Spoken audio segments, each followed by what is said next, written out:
समय दिक्कत हो जाएगी। हाँ, मैं आज जो स्टार्ट कर रहा हूँ, जो मैंने पहले पढ़ा चुका हूँ, जो कोल क्या है नहीं है। अभी एक एमएससी में क्वेश्चन आता है, 2-3 क्वेश्चन बहुत इंपॉर्टेंट है एमएससी के लिए, खास करके स्पेशल और जनरल। ये क्वेश्चन स्पेशल में भी आएगा और आपके जनरल में भी आएगा, जनरल भी स्पेशल दोनों में आएगा।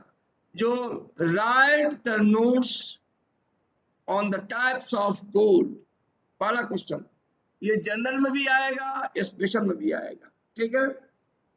Right the notes on the types of the coal, ये फुल क्वेश्चन आएगा, ये पार्ट क्वेश्चन नहीं है, फुल क्वेश्चन है, ठीक है। और दूसरा क्वेश्चन आ सकता है, write the notes on the lithotypes of the coal, write the notes on the lithotypes of the coal. दो क्वेश्चन मैंने कहा, दो क्वेश्चन में आज टेकअप करने की कोशिश करेंगे हम। पहला क्वेश्चन मैंने कहा, write the types of the coal, याद रखिएगा, कंफ्यूज करते हैं बच्चे एग्जामिनेशन में और आंसर कुछ से कुछ दे देते हैं, ठीक है। मैंने क्या कहा, जो write the notes on the types of the coal, पहला क्वेश्चन नोट कर लीजिए। दूसरा question, write the notes on the lithotypes, ये दूसरा क्वेश्चन है, ठीक है। लेकिन one question is related to the another question, remember it. जब तक एक क्वेश्चन नहीं जानिएगा, दूसरा क्वेश्चन आप नहीं कर सकते हैं। तो देख, दूसरा क्वेश्चन आप नहीं कर सकते, ठीक है। So first, write the types of the coal. What is the types of the coal? On the basis of the origin of the coal, on the basis of the origin of the coal, yeah, on the basis of the plant debris in the coal, मैंने क्या कहा, on the basis of the origin of the coal, या oblique, on the basis of the plant debris of coal, दोनों एक ही चीज है। The whole coal has been divided into two types. तो total कोयले को उसके ओरिजिन के आधार पर या प्लांट डिब्रिस के आधार पर दो टाइप्स में बांटा जाता है, दो टाइप्स में बांटा जाता है। पहला सैप्रोपेलिक कोल और दूसरा ह्यूमिक कोल, सैप्रोपेलिक कोल और दूसरा ह्यूमिक कोल। याद रखिए, मैंने क्या कहा, प्लांट के ओरिजिन के आधार पर, प्लांट के डिब्रिस के DEBRIS डिब्रिस के आधार पर टोटल कोयले को दो टाइप्स में बांटा जाता है। पहला सैप्रोपेलिक कोल और दूसरा ह्यूमिक कोल। निकालो सैप्रोपेलिक कोल और ह्यूमिक कोल। जब भी आएगा एक क्वेश्चन हुआ, वैसे भी आता है परीक्षा में, एमएससी में, एक नोट्स लिखने के लिए, write the notes on sapropelic coals, write the notes on sapropelic coal, या write the notes on humic coals. अलग क्वेश्चन आ चुका है, ये जब भी आएगा तो नोट्स में आता है, ठीक है। तो what is sapropelic coal and what is humic coal? पहले दूसरा डिफरेंस क्या, दोनों को पहले ये जान लीजिए, दोनों जान लीजिए, जो दोनों में मेजर डिफरेंस क्या है। कोयला को जब आप फील्ड में देखिएगा बेडेड होता है, 1 layer, 2 layer, 3 layer, 4 layer, 5 layer देखिएगा, ठीक है। लेकिन ऐसे भी कोयला है जिसमें लेयर नजर नहीं आता है, समझ रहे। तो on the basis of the stratification, on the basis of the stratification oblique, on the basis of layering oblique, on the basis of banding, जो भी कहिए, स्ट्रैटिफिकेशन कहिए, लेयरिंग कहिए, बैंडिंग कहिए, जो भी कहिए, तो बैंडिंग के आधार पर कोयले को, ध्यान रखिए, बैंडिंग के आधार पर और प्लांट्स के डिब्रिस के आधार पर टोटल कोयले को दो टाइप्स में बांटा जाता है। पहला सैप्रोपेलिक कोल, दूसरा ह्यूमिक। याद रखिएगा क्या मैंने कहा, जो माइक्रो स्ट्रैटिफिकेशन के मैंने स्ट्रैटिफिकेशन के आधार पर, स्ट्रैटिफिकेशन का मतलब ये होता है लेयरिंग, ठीक है, या बैंडिंग के आधार पर, कॉमा, या लेयरिंग के आधार पर कोयले के टाइप्स को दो मेजर भाग में बांटा जाता है, सैप्रोपेलिक कोल और humic. Clear? What is sapropelic coal? General trend है, जनरल व्यू है आप लोगों में, जो कोयले में लेयरिंग होता है, क्योंकि कोयला सेडिमेंटेशन प्रोसेस से बनता है। जब सेडिमेंटेशन होता है फिर मेटामॉर्फोज होता है और कोयले बन जाते हैं, समझ? ठीक है, मैंने कहा सेडिमेंटेड, लेकिन इसी लेयरिंग के आधार पर मैंने दो भाग में कोयला का बांटा, पहला सैप्रोपेलिक, सेकंड ह्यूमिक। ऐसा कोयला जिसमें लेयरिंग न हो, no layered coal is known as a sapropelic, या no banded coal is known as a sapropelic coal. Second, banded coal, layered coal is known as a humic coal. तो मैंने पहले ही कहा कि बैंडिंग के आधार पर कोयले को दो भाग में बांटा, एक जो बिना बैंड का कोयला है जैसे सैप्रोपेलिक, उसे मैसिव कोल भी कहते हैं, नॉन बैंडेड कोल भी कहते हैं सैप्रोपेलिक को, और मैसिव कोल भी कहते हैं। नॉन बैंडेड कोल भी कहते हैं और मैसिव कोल भी कहते हैं, और ह्यूमिक कोल को हम बैंडेड कोल कहते हैं। देखिए आप परीक्षा में क्या पूछ सकता है, write the notes on the sapropelic coal, या ऐसे घुमा के पूछ सकता है write the notes on non banded coal, तो दोनों का आंसर बराबर हो जाएगा। ये मत कंफ्यूज करना परीक्षा में साथ नॉन बैंडेड किससे कह दिया, ये कह दिया, सैप्रोपेलिक को ही नॉन बैंडेड कोल कहते हैं। या ऐसे ही परीक्षा में आ सकता है write the notes on humic coal, या ऐसे भी आ सकता है write the notes on banded coal. दोनों का आंसर क्या होगा, बराबर, दोनों का आंसर बराबर होगा सैप्रोपेलिक कोल। अब ये सैप्रोपेलिक कोल जो है, नॉन बैंडेड कोल जो है, ये भी दो तरह के होते हैं, ये भी दो तरह के होते हैं। तो मैंने क्या कहा, चाहे वो सैप्रोपेलिक हो चाहे और ह्यूमिक कोल हो, दोनों कोयले ह्यूमिफिकेशन प्रोसेस के द्वारा बनता है। ओरिजिन बताएंगे आगे क्लास में, ह्यूमिफिकेशन प्रोसेस से बनता है। ह्यूमिफिकेशन का हम शॉर्ट में बता दें आपको, ह्यूमिफिकेशन मतलब क्या होगा, जब प्लांट कहीं जमा होता है तो रॉटन हो जाता है, सड़ जाता है, सड़ने के बाद आपको मैंने कहा था कि अपने बगीचा में प्लांट को उखाड़ के और छोड़ दीजिए बरसात में, तो जब वो सड़ जाता है तो देखिएगा उससे ऐसे उठाइएगा तो उसके एक देखिएगा स्टिकी सब्सटेंस उससे गिरते रहेगा, that is a humic substance, that is humus material. After rotting of the plant materials, so ना उसका जो डिब्रिस होता है, उसका जो प्रोडक्ट होता है वो ह्यूमिक मटेरियल होता है, ह्यूमिक सब्सटेंस होता है, और उस प्रोसेस के द्वारा जो कोयला बनता है उसे ह्यूमिफिकेशन कहते हैं।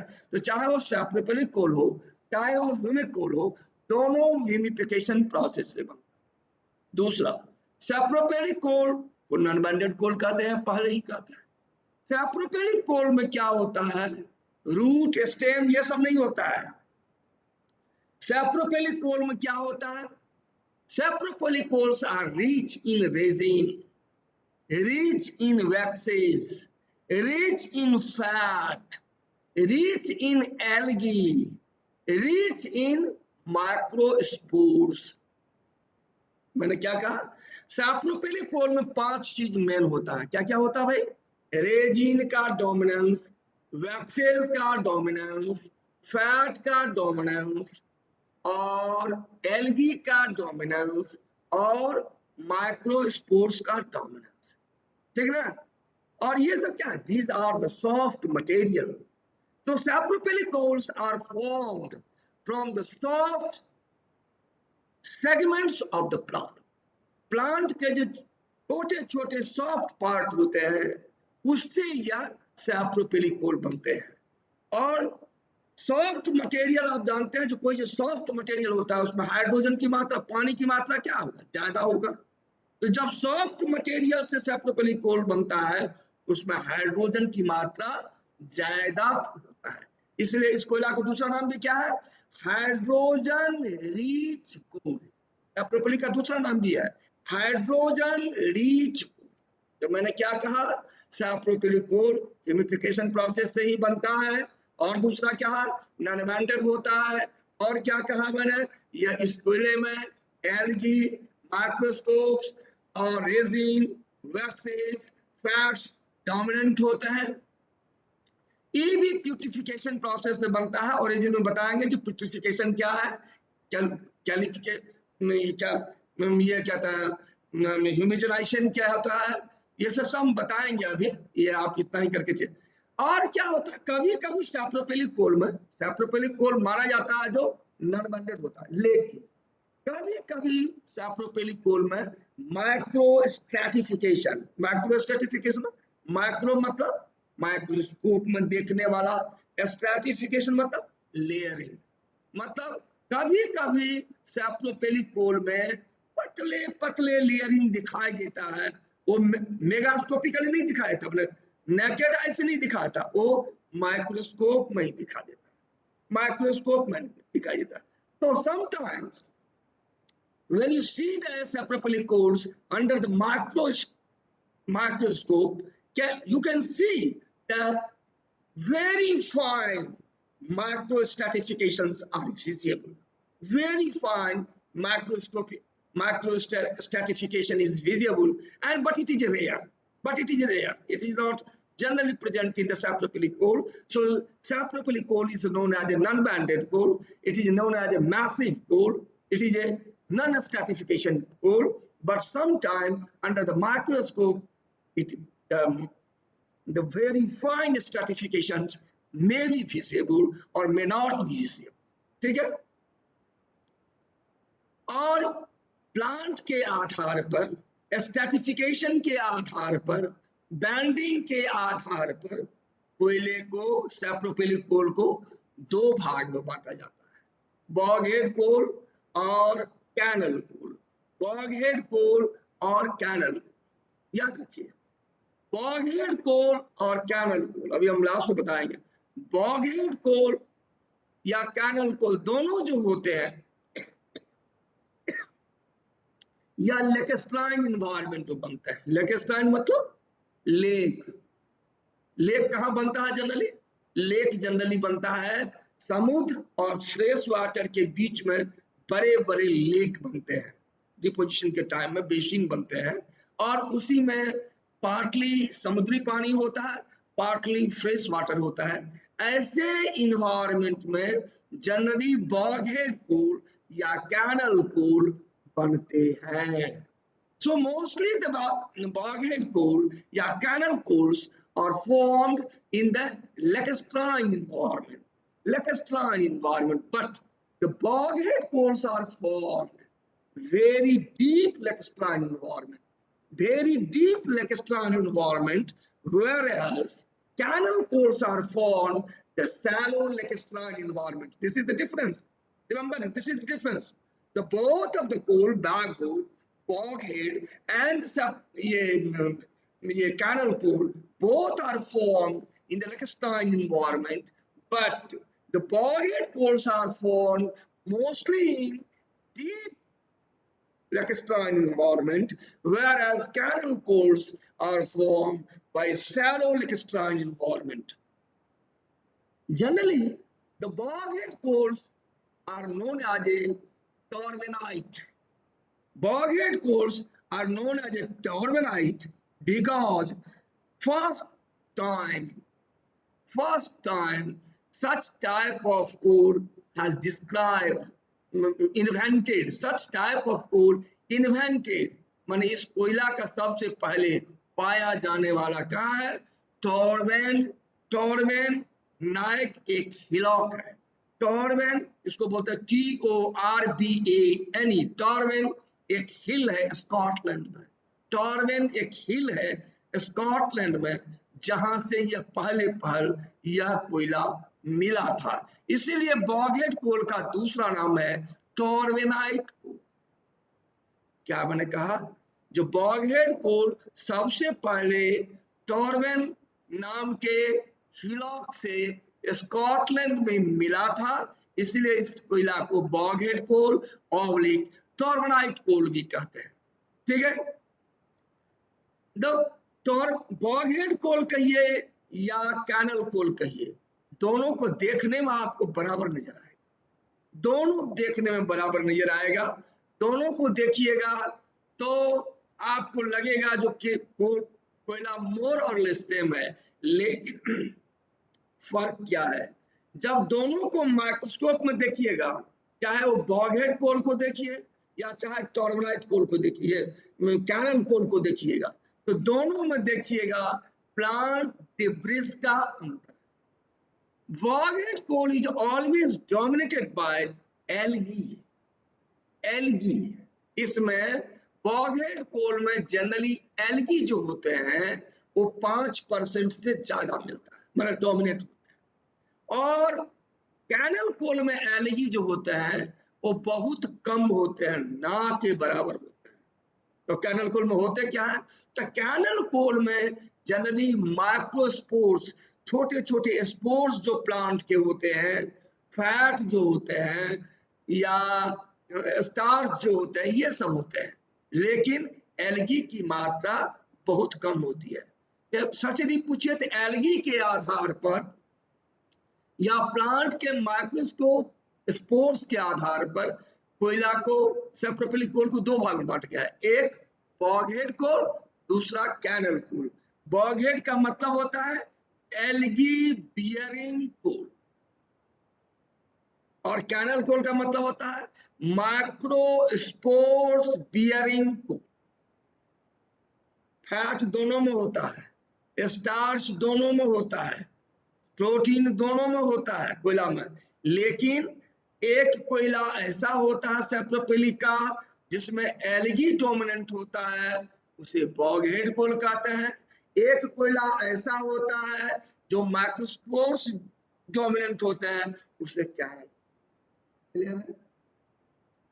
कभी कभी बॉगहेड कोल को किसी किसी किताब में वाइल्ड सेल्स भी कहते हैं, वाइल्ड सेल्स भी कहते हैं। कारण है इसके पीछे, इसमें वाइल की मात्रा बहुत मिलती है, इसके लिए इसको हम हाइड्रस कोल भी कहते हैं, हाइड्रस कोल भी कहते हैं, क्योंकि प्लांट के सॉफ्टवेयर पार्ट से बनता है, एल्गी से बनता है, और एल्गी में हाइड्रोजन की मात्रा ज्यादा होता है, मतलब पानी की मात्रा ज्यादा होता है, इसीलिए हम वाइल सेल्स भी कहते हैं। इसमें वाइल मिलने की बहुत संभावनाएं होती है, लेकिन इसमें इनऑर्गेनिक मैटर जो होता है 25% से कम होते हैं, जबकि कैनल कोल में जो होता है इनऑर्गेनिक मैटर जो होते हैं 25% से ज्यादा होते हैं। तो इसीलिए इसको हम वाइल्ड सेल्स भी कहते हैं, क्योंकि इसमें वाइल मिलने की संभावनाएं रहती है, हाइड्रोजिनस रहता है, मटेरियल ज्यादा रहता है, क्योंकि एल्गी रहता है इसमें। ठीक है, तो चलिए आप बॉगहेड कोल पर आइए। बॉगहेड कोल वो है जो, बॉगहेड कोल को हम टॉर्बनाइट कोल भी कहते हैं, बॉगहेड कोल को कभी कभी वाइल्ड सेल्स भी कहते हैं, बॉगहेड कोल को हम एल्गी बियरिंग कोल भी कहते हैं, समझ गए। और ये जो है समुद्र के, सॉरी लेक में मिलता है, लेक में ओरिजिन करता है, ऐसा लेक में ओरिजिन होता है जो lake very deep seated condition में होता है। ठीक है ना, that is known as a boghead coal, that is known as a boghead coal। next cannel coal, cannel coal जो होते हैं बॉगहेड से ही मिलते जुलते हैं, बॉगहेड से ही मिलते जुलते हैं, समझना। इसमें भी बॉगहेड से मिलते हैं, इनका कैरेक्टर ऊपर से देखिएगा तो एक ही जैसा मिलेगा। मैंने पहले ही कहा जो कैनल कोल क्या होता है, रिच इन माइक्रोस्कोप होते हैं और उसमें छोटे छोटे प्लांट डिब्रिस होते हैं, छोटे छोटे प्लांट फ्रैगमेंट्स होते हैं, लेकिन बॉगहेड कोल में क्या होते हैं? एल्गी डोमिनेंस होते हैं, एल्गी डोमिनेंस होते हैं। दोनों कोला जो होते हैं देखने में आपको डल, कंपैक्ट और fine grain, conchoidal fracture, very little stratification या नहीं के बराबर या नॉन बैंडिंग कोल कहते हैं। ठीक है, दोनों मिलता जुलता है, दोनों में कोई खास अंतर नहीं है। तो एक आप बात उठती है जिसे कैनल कोल क्यों कहते हैं? कैनल कोल में क्या होता है ना, सबसे पहले लोग क्या करता था, कैनल कोल को कैंडल के रूप में यूज करता था, कैंडल के रूप में, कैंडल के रूप में यूज करता था लोग। सबसे पहले जो है इसको गरीब लोग क्या करते थे, जब उस टाइम में तेल नहीं था, कुछ नहीं था, तो उसको मिट्टी के खोद के ये कोयला को निकालता था और कोयला को माचिस मार के उसमें या जैसे भी आग लगाता होगा उसमें जो है चलने लगता था। इसीलिए इसको हम कैनल कोल कहते हैं। जो इसका ऐसे समझिए, कैनल कोल ऑब्लिक कैंडल कोल, कैंडल कोल, CANDLE, कैंडल कोल मतलब जो कैंडल के रूप में शुरू में कभी कोई जलाया होगा इसको, तो ना इसलिए कैंडल कोल भी कहते हैं, जो कि दिया डिराइव्ड फ्रॉम कैंडल। ठीक है, तो दोनों कोयला यदि अब एक नट से में पूछे, दोनों कोयला में कोई अंतर नहीं है, चाहे बॉगहेड हो चाहे कैनल हो। बॉगहेड कोयला जो होते हैं उसमें एल्गी डोमिनेंस होता है, उसमें भी स्टार्च, फैट और सब रेजिन रहते हैं, और कैनल कोल में स्टार्च, फैट, रेजिन रहते हैं, इसमें माइक्रोस्पोर्स डोमिनेंट। दूसरा, बॉगहेड कोल जो होते हैं लेकेस्ट्राइन के वेरी डीप लेकेस्ट्राइन में बनते हैं, कैनल कोल जो होते हैं सैलो लेकेस्ट्राइन में बनते हैं। दोनों कोयले जो होते हैं डल कंपैक्ट होते हैं, उसके बाद कन्फॉइडल फ्रैक्चर होता है, कभी कभी मन नॉन बैंडेड ही कोल होता है ये दोनों, लेकिन कभी कभी स्ट्रैटिफिकेशन मिल जाता है, स्ट्रैटिफिकेशन मिल जाता है, यही दोनों में अंतर है। नेक्स्ट, अब आ जाइए ह्यूमिक कोल। ह्यूमिक कोल ऐसे कोयले को कहते हैं जो कि बैंडेड इन नेचर में। जब जाइएगा जैसे रांची का, जैसे झारखंड का जितने कोयले हैं, यहाँ सैप्रोपेलिक कोल नहीं मिलते। सैप्रोपेलिक कोल जो है यहाँ नहीं मिलते हैं। ये सैप्रोपेलिक कोल नॉर्थ ईस्ट में थोड़ा बहुत मिलता है या अलोंग द हिमालय मिलता है, अदरवाइज ये नहीं मिलता है। लेकिन ह्यूमिक कोल मोस्टली इंडिया में ह्यूमिक कोल मिलता है जो कि बैंडेड कोल है। और बैंडेड कोल कहाँ बनता है? बैंडेड कोल किसी बेसिन में प्लांट के हार्डर पार्ट से बनता है, प्लांट के बार्क टिश्यूज से बनता है, जिसमें टिश्यूज या रेजिन्स, ये जितने भी चीज होते हैं प्लांट के हार्डर पार्ट से बनता है। तो एक लाइन में हुआ ऐसे कोयले जो बैंडेड इन नेचर में होता है और जो प्लांट के हार्डर पार्ट से बनता है उसे ह्यूमिक कोल कहते हैं। और ऐसे कोयले जो बैंडेड नहीं होता है, प्लांट के सॉफ्टवेयर पार्ट से बनते हैं, उसे सैप्रोपेलिक कोल कहते हैं। ये मेन है, इसलिए मैंने कहा जो on the basis of origin, on the basis of plant elements, the whole of the coal has been divided into two types. One is sapropelic types, another is humic type. And humic coals is again divided in four types. That is a peat, lignite, bituminous, or anthracite. Again, bituminous coal has been divided on the basis of chemical analysis, on the basis of petrographic analysis into three types. One is subbituminous या two type भी कर सकते हैं, subbituminous और semi-bituminous, subbituminous और semi-bituminous। और anthracite को भी दो भाग में बांटते हैं, सेमी एंथ्रासाइट और एंथ्रासाइट। आगे अब बात उठता है जो ये हमारा कोयला जो बनता है, चलिए ललित जी आगे बढ़िए।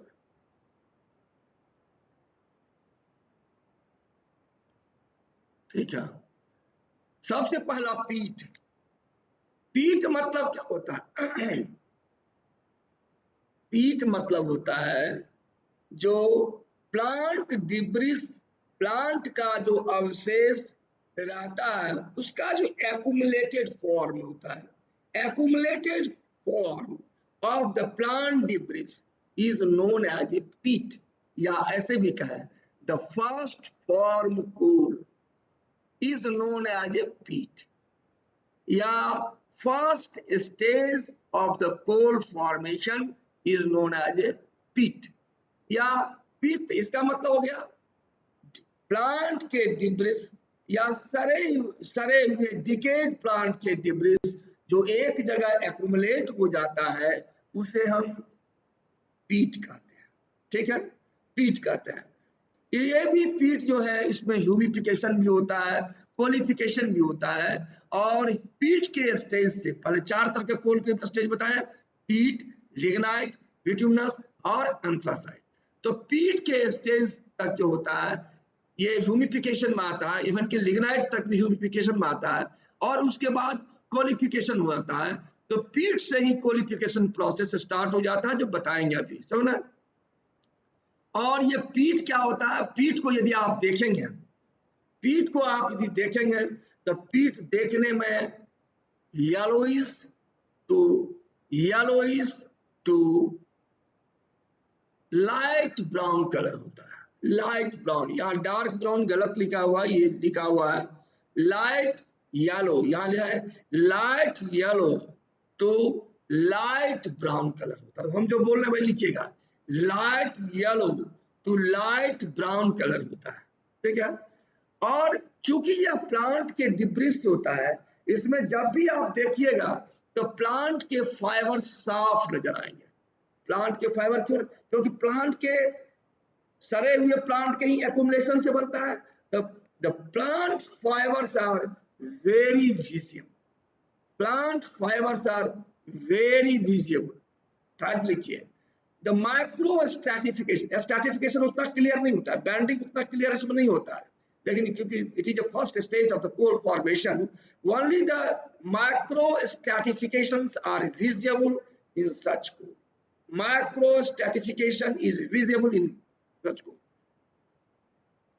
इस कोयला को हम दूसरा नाम दिया, जैसे कि मैंने कहा जेपीएससी को रमी पूछता है जो वही चीज नोन एज ए येलोइश कोल, लिखिएगा पीट, which is known as a fibrous coal, लिखिएगा पीट, which is known as a fertilizer coal, लिखिएगा पीट। क्यों भाई फर्टिलाइजर कोल क्यों कहते हैं? इससे खाद बनता है क्या?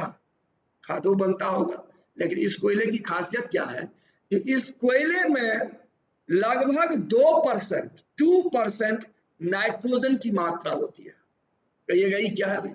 तो प्लांट डिब्रिस से ही कोयला बनता है, प्लांट के सड़े हुए प्लांट के एक्यूमुलेशन से ही कोयला बनता है। ये प्लांट इस कोयले में साफ नजर होता है, और प्लांट के आप जानते हैं कि प्लांट में क्या होता है, नाइट्रोजन डोमिनेंट होता है। तो इस कोयले में लगभग 2% नाइट्रोजन होता है, इसलिए इस कोयले को क्या कहते हैं? फर्टिलाइजर कोल कहते हैं, या खाद कोयला कहते हैं, जो कहिए आप। ठीक है, तो ये कोयला देखने में येलोइश होगा या लाइट ब्राउन होगा, लाइट कंपैक्ट होगा, बहुत कंपैक्ट नहीं होगा, लाइट कंपैक्ट होगा, प्लांट फाइबरस उसमें दिखेगा। उसके बाद ये कोयले जो है, इस कोयला को हम फर्टिलाइजर कोल इसलिए कहते हैं कि इस कोयले में लगभग 2% नाइट्रोजन की मात्रा होती है, और इंडिया में यह विजिबल है Nilgiri hills of south India. Nilgiri hills जो है वो पीट के लिए बहुत फेमस है। हुगली रिवर, सुंदरबन डेल्टा का नाम सुने होंगे आप लोग, सुंदरबन डेल्टा, जहां पर कि ये बंगाल, ये कलकत्ता के पास में है, जहां Hooghly river bay of Bengal से मिलती है, वे ऑफ बंगाल में जाके मिलती है हुगली रिवर। तो वो जो मुहाना है जहां मिलती है समुद्र से जाकर, वो बहुत बड़े एरिया में जमीन अभी दिखाई देगा, जो सुंदरबन डेल्टा, उस जानते हैं जहां नदी कहीं मिलती है समुद्र से तो बहुत बड़ा डेल्टा बनाता है, और जिसका नाम है सुंदरबन डेल्टा। तो इंडिया का सबसे बड़ा डेल्टा जो है वो क्या है? सुंदरबन डेल्टा है। उसी सुंदरबन डेल्टा में या पीट देखने को आपको मिलेगा, पीट देखने को मिलेगा। और कश्मीर में, नॉर्थ ईस्ट में कहीं कहीं आपको देखने के लिए मिलेगा। And this is a peat. Next, then come to lignite. Lignite जब भी आपको परीक्षा में आए लिग्नाइट, या कभी कभी हम जैसे एग्जामिनर है पूछते हैं ब्राउन कोल, तो आप इसका नाम भी होता है ब्राउन कोल। या कभी कभी इसको और लोग बोलते हैं जो हाइड्रोजिनस कोल, हाइड्रोजिनस कोल, या बहुत लोग इसको बोलते हैं गैसियस कोल, समझे ना। तो इसी का नाम आएगा, मतलब 4 ऑप्शन यदि आ गया पीट, लिग्नाइट, बिटुमिनस, एंथ्रासाइट, जेपीएससी या कोई परीक्षा में, तो आपको यदि कोई क्वेश्चन करता है विच इज ए लिग्नाइट, एक ही आंसर होगा। विच इज अ ब्राउन कोल, वही लिग्नाइट ही आएगा। Which is known as a hydrogenous coal, lignite ही आएगा। Which is known as a gaseous coal, तो लिग्नाइट। क्यों भाई? तो इस कोयले में लगभग 25 से 50% जो होता है वो मॉइस्चर होता है। तो ज्यादा मॉइस्चर होगा, ज्यादा पानी होगा, तो गैस भी बहुत बनेगा, गैस भी बहुत बनेगा, इसीलिए हम गैसियस कोल कहते हैं। और यह कोयला जो है, इस कोयले में थोड़ा थोड़ा बेंडिंग दिखाई देता है, पीठ में लगभग बेंडिंग नहीं है। पीठ जो होता है, मैंने क्या कहा, माइक्रो स्ट्रेटिफिकेशन होता है, लेकिन लिग्नाइट में क्या होता है, आपको बेंडिंग दिखाई देने लगता है। क्लियर बैंडिंग तो नहीं है, लेकिन यहाँ बैंडिंग दिखाई देने लगता है, ठीक है। और जिस कोयले से यह लिग्नाइट बनता है, उसके स्टेम, उसके लीफ क्लियर कट विजिबल होगा, माने उसमें जो कलनकामेटस टिश्यूज होते हैं, वो टिश्यूज का स्ट्रक्चर जो देखिएगा वो लिग्नाइट में साफ नजर आएगा। तो टिश्यू बियरिंग कोल भी इसे कहते हैं, क्योंकि लिग्नाइट में टिश्यू स्ट्रक्चर, माने प्लांट के टिश्यू स्ट्रक्चर बहुत ही विजिबल होते हैं, बहुत ही विजिबल होते हैं। तो याद रखिएगा इसको, इस कोयले को हम ब्राउन कोल कहते हैं, इस कोयले को लिग्नाइट कोल कहते हैं, इस कोयले को उडी टेक्सचर कोल कहते हैं, इस कोयले को हाइड्रोजनस कोल कहते हैं, इस कोयले को गैसियस कोल कहते हैं। और इंडिया में सबसे बड़ा जो लिग्नाइट डिपॉजिट है वो आप नेवेली लिग्नाइट का नाम सुने होंगे, तमिलनाडु मद्रास के पास में है नेवेली लिग्नाइट। वैसे राजस्थान में भी लिग्नाइट मिलता है, लेकिन सबसे बड़ा लिग्नाइट का डिपॉजिट जो है, और एमएससी में जनरली यह क्वेश्चन आता है, write the geology and mode of progress of the lignite deposit of Neyveli या लिग्नाइट डिपॉजिट ऑफ तमिलनाडु, ठीक ना। ये आपको आएगा, तो यही क्वेश्चन लिखिएगा, लिग्नाइट के बारे में लिखिएगा, वो बाद में पढ़ाया जाएगा 4th सेमेस्टर में लिग्नाइट के पूरे डिपॉजिट। नेक्स्ट, बिटुमिनस कोल। अब आपको यदि परीक्षा आवे जब भाई बिटुमिनस कोल क्या है या ब्लैक कोल क्या है, समझ ना। तो ब्लैक कोल मतलब होता है बिटुमिनस, और दूसरा आता है जेट ब्लैक कोल, JET, जेट। जेट मतलब, जेट ब्लैक मतलब बहुत काला, एकदम रोड में जो पिच होता है उस तरह का काला यदि हो, तो पिच ब्लैक कोल यदि है, पिच ब्लैक कोल, तो समझ जाइए उसे क्या कहता है, एंथ्रासाइट। और ब्लैक कोल कहे तो क्या कहिएगा, माने बिटुमिनस कोल। तो बिटुमिनस कोल वो कोल है जो देखने में ब्लैक होता है, और यह लिग्नाइट से ज्यादा हार्ड होता है, और इसमें मॉइस्चर जो होते हैं वो लगभग 12 से 25% होते हैं, 12 से 25% होते हैं। और यह हम लोगों के डोमेस्टिक यूज के लिए या ब्लास्ट फर्नेस के लिए, सॉरी डोमेस्टिक यूज के लिए या फर्टिलाइजर के लिए या बिजली उत्पादन के लिए ये कोयला सबसे ज्यादा यूज होता है। इसीलिए डोमेस्टिक में देखिएगा सबसे ज्यादा बिटुमिनस कोल यूज होता है। लेकिन बिटुमिनस कोल जो होते हैं उनके हार्डनेस जो होते हैं वो लगभग क्या होते हैं, 2 से लेकर 2.5 होते हैं। तो जो लो हार्डर होता है, जिसमें मॉइस्चर ज्यादा होता है, हार्डर कम होता है, वैसे कोयले को हम सब बिटुमिनस कहते हैं। सब मतलब बिटुमिनस, सब बिटुमिनस मतलब जो बिटुमिनस में जो लो कैटेगरी का सब बिटुमिनस कहते हैं। ऐसे कोयले में हार्डनेस कम होते हैं, लगभग 2 होते हैं, हाथ में ऐसे ऐसे लगाइएगा तो पूरा हाथ ब्लैक कर देगा, समझे ना। तो on the basis of moisture, on the basis of hardness, the bituminous coal has been divided into sub bituminous और semi bituminous. Sub semi bituminous किसे कहते हैं? सेमी बिटुमिनस वो बिटुमिनस कोयला है जिसका हार्डनेस 2.5 से 3 होता है, जिसका हार्डनेस 2.5 से 3 होता है, जिसमें मॉइस्चर का कंटेंट 12 से 15%, 12 से 15% होता है। और ऐसे कोयले को हम वीकली कोकिंग कोल भी कहते हैं। ऐसे कोयले को हम वीकली कोकिंग कोल कहते हैं। मतलब सेमी बिटुमिनस जो होता है उसको हम कोक में भी यूज कर सकते हैं, और सब बिटुमिनस जो होता है वो कोक में यूज नहीं होगा। वो जब भी यूज होगा डोमेस्टिक होगा या थर्मल पावर स्टेशन में होगा, बिजली उत्पादन के लिए। लेकिन सेमी बिटुमिनस जो होता है वो कोक के यूज में आता है। कोक बता दिए आप लोग को, जो कोक क्या होता है, कोक के यूज में होता है। उसकी हार्डनेस लगभग 3 होता है, इसलिए उस कोयले को हाथ में ऐसे रगड़िएगा तो देखिएगा उसमें कोई भी ब्लैक नजर नहीं आएगा। क्यों भाई? तो इसकी हार्डनेस ज्यादा होती है।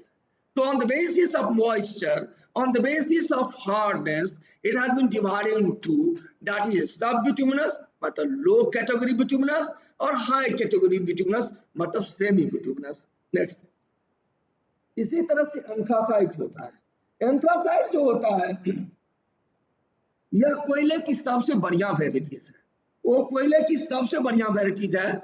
इसका हार्डन यह बिटुमिनस से ज्यादा हार्ड होता है, यह बिटुमिनस से ज्यादा हार्डनेस होता है।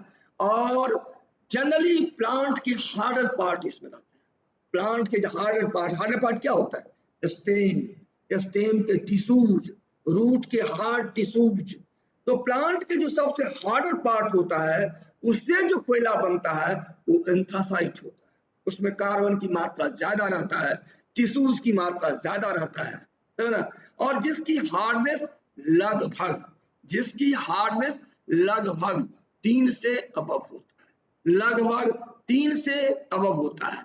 और जो देखने में डीप काला होता है, जेट ब्लैक, इसको कहते हैं जेट ब्लैक।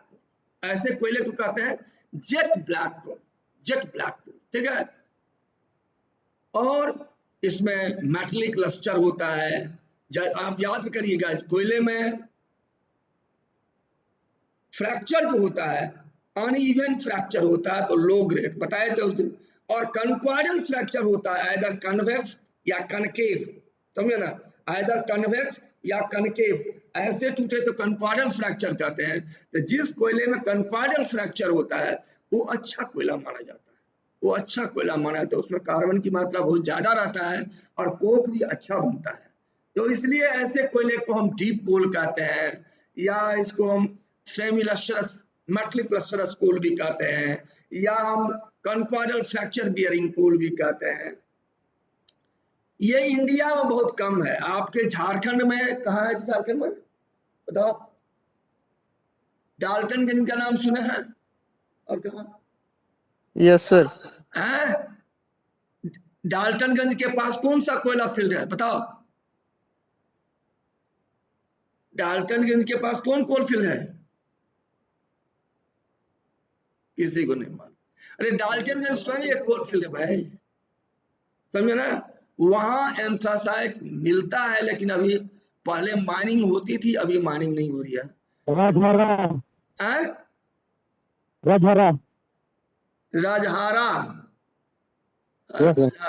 राजहारा है, राजहारा है, ठीक ठीक कहा। लेकिन अभी वो माइनिंग वहां नहीं हो रही है, लेकिन वहां एंथ्रासाइट है, ठीक है। और नॉर्थ ईस्ट में अलोंग द जम्मू एरियाज में कहीं कहीं एंथ्रासाइट पाया जाता है, एंथ्रासाइट पाया जाता है। अदरवाइज झड़िया भी जो है वो एंथ्रासाइटिक कोल नहीं है, वो है high grade bituminous, high grade bituminous कोल।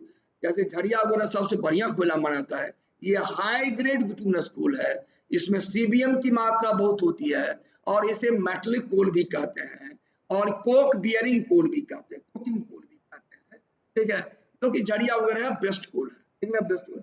ये हमारे टाइप्स हैं, ये 4 टाइप्स के आप कोल लिखेंगे, ठीक है।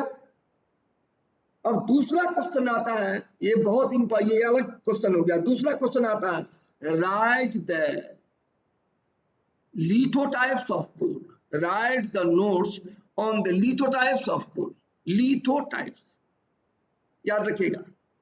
मैंने ये अभी क्या बताया, मैंने टाइप्स ऑफ कोल बताया, और दूसरा मैंने क्या बता रहे हैं, लिथोटाइप्स ऑफ कोल, लिथोटाइप, याद रखिएगा। माइक्रोलिथोटाइप मत कहना ना, माइक्रोलिथोटाइप फिर दूसरा होता है, ठीक है। माइक्रोलिथोटाइप वो कोला है जो माइक्रोस्कोप में पढ़ाई होती है, माइक्रोस्कोप में देखा जाता है, ठीक है। यह है लिथोटाइप्स, ठीक है। तो लिथोटाइप क्या है भाई, तो कोयला को जब ये सब हम पढ़ा चुके हैं, एक बार फिर हम सिस्टमेटिक पढ़ा रहे हैं, क्योंकि इस सब पर फुल क्वेश्चन आता है एमएससी में। तो ये लिथोटाइप्स क्या है, तो बैंडेड कोयला को ही हम, बैंडेड कोयला को ह्यूमिक कोल में जो होता है, ह्यूमिक कोल में आ गया जनरली बिटुमिनस और एंथ्रासाइट, मेनली है, पीट लिग्नाइट है, लेकिन मेनली बिटुमिनस और एंथ्रासाइट इसे ह्यूमिक कोल कहते हैं। ये ह्यूमिक कोल जो है ये बैंडेड कोल है। तो जब किसी कोयले में नेकेड आई से या मैक्रोस्कोपिकली, मतलब हुआ नेकेड आई से, समझ ना, तो नेकेड आई से जब देखते हैं तो उसमें छोटे छोटे बैंड नजर आते हैं, पतले पतले बैंड नजर आते हैं, उसे हम लिथोटाइप्स कहते हैं।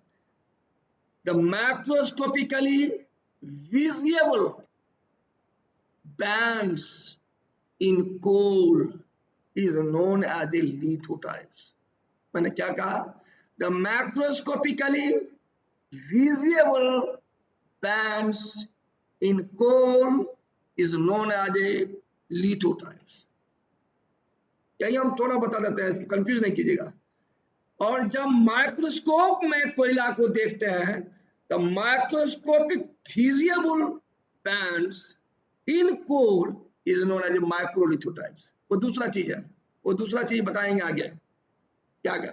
माइक्रोस्कोप में देखने वाला कोयला को जब माइक्रोस्कोप में देखते हैं तो पतले पतले बैंड नजर आता है, उसे हम क्या कहते हैं, माइक्रोलिथोटाइप्स।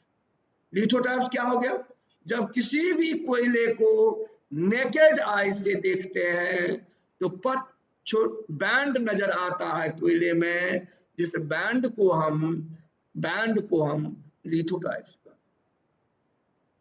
इस बैंड के बारे में सबसे पहले स्टोक्स साहब ने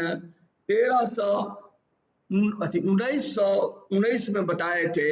यह बैंड जो है वो 4 तरह के होते हैं, यह बैंड 4 तरह के होते हैं। क्या क्या होता है भाई, विट्रेन, क्लेरेन, ड्यूरेन और फ्यूजन, ठीक है। विट्रेन, क्लेरेन, ड्यूरेन और फ्यूजन।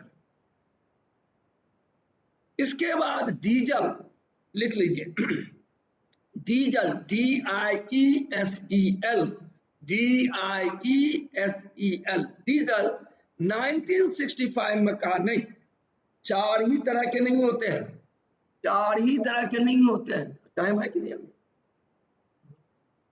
4 ही तरह के नहीं होते, ये 6 तरह के होते हैं।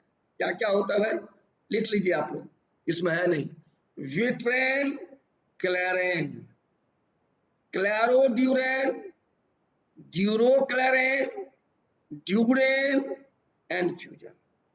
फिर से बोल रहे हैं हम, according to Diesel 1965 there are 6 bands are present in the coal that is known as a vitrine, claren, clarodurane, duroclaren, durane and fusion।